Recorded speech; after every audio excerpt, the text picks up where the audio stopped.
Em nome do Pai, e do Filho, e do Espírito Santo.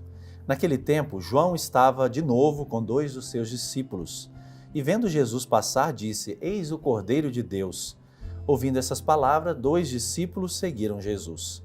Voltando-se para eles, e vendo que o estavam seguindo, Jesus perguntou: O que estáis procurando? Eles responderam: Rabi, onde moras? Jesus respondeu: Vinde ver.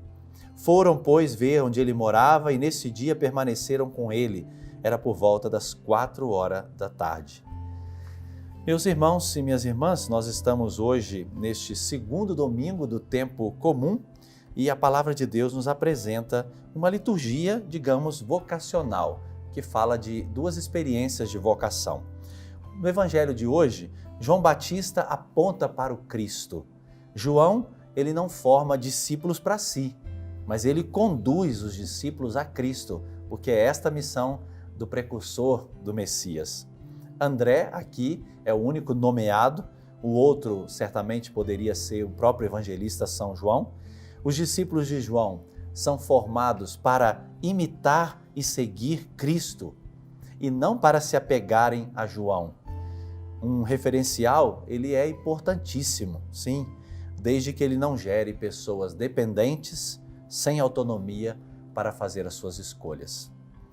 A primeira palavra colocada nos lábios de Jesus, no 4º evangelho, o que procurais? Essa foi a primeira pergunta que o evangelista São João coloca nos lábios de Jesus. O que procurais?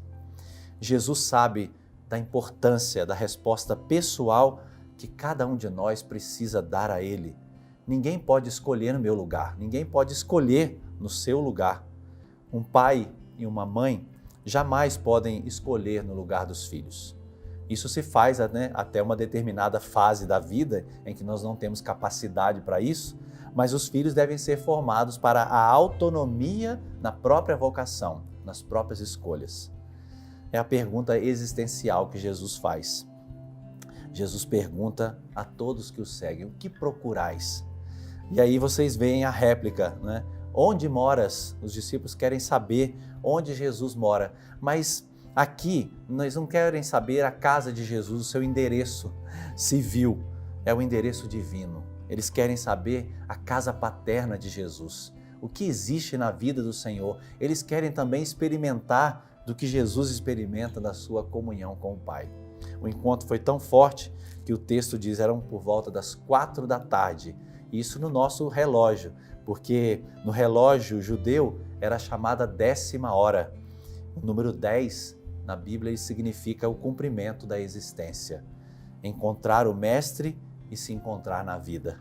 Não viver de qualquer forma, mas ter um sentido na vida.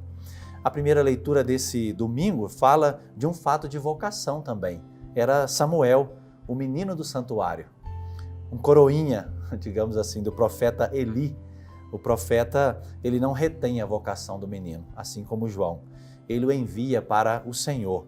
Ele ajuda o menino a distinguir a voz de Deus, a encontrar a sua vocação. E olha que Eli não tinha educado bem os seus 2 filhos, viu? Eles eram 2 delinquentes. Mas Eli consegue formar uma vocação, consegue formar Samuel para distinguir a voz do Senhor, segui-lo e servi-lo. Essa é a nossa missão. Sobre todos vós desça a bênção do Deus Todo-Poderoso, Pai e Filho e Espírito Santo.